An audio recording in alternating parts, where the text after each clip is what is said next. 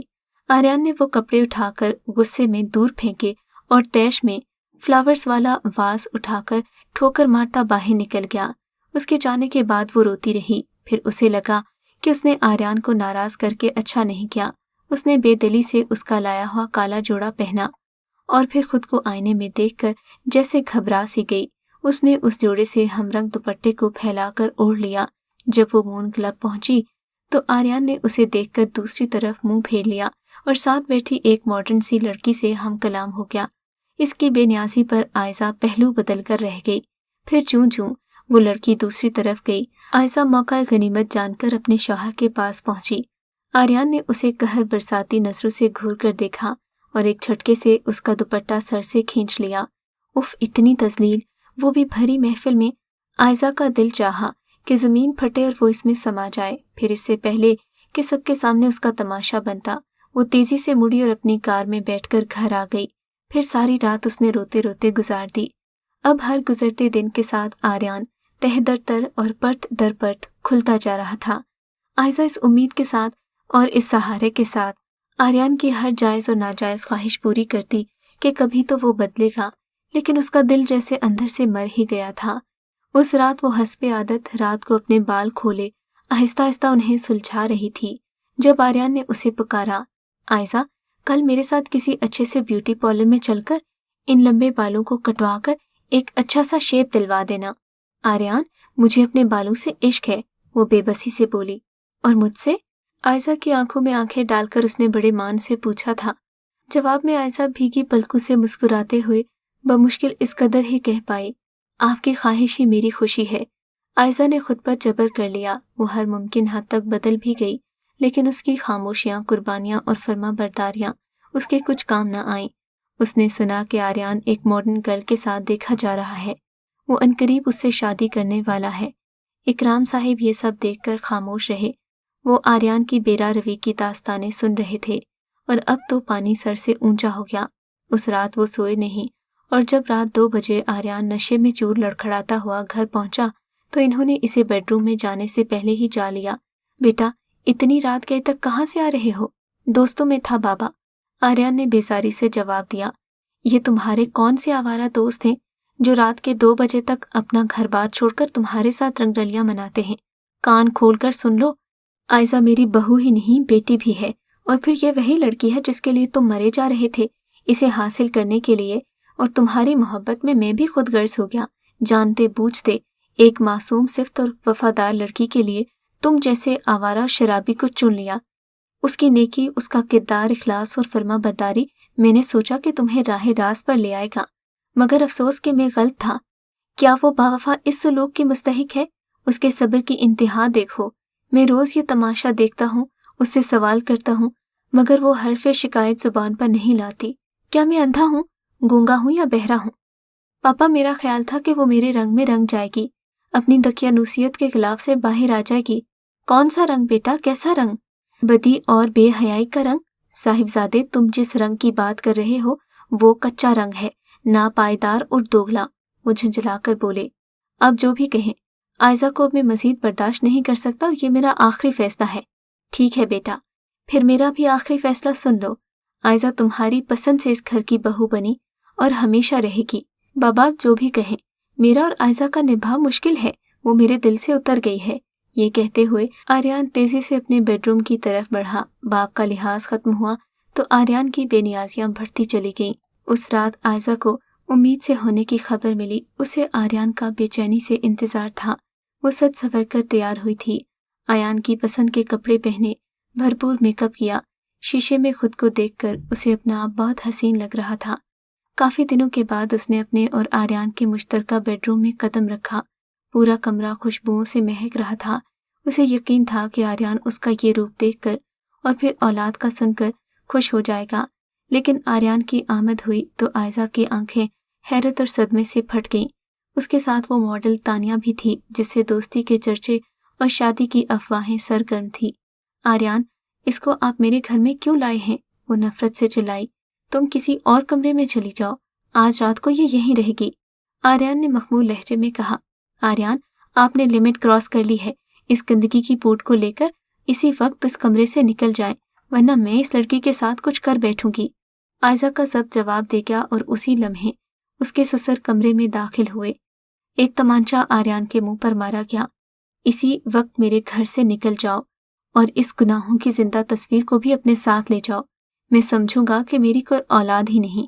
وہ غصے میں بری طرح چیخے، پھر خود کو سنبھال نہیں سکے اور بیڈ پر جا گرے۔ عائزہ کی چیخیں بھی انہیں زندگی کی طرف واپس نہیں لا سکیں۔ انہیں دل کا دورہ پڑ گیا اور وہ اپنے بے حس بیٹے کو چھوڑ کر اس دنیا سے ہمیشہ کے لیے چلے گئے۔ باپ کی موت سے آریان کے دل پر بھی گہرا اثر پڑا تھا۔ کچھ عرصہ عائزہ بھی اس سے دور رہی تو اسے عائزہ کی قدر آئی۔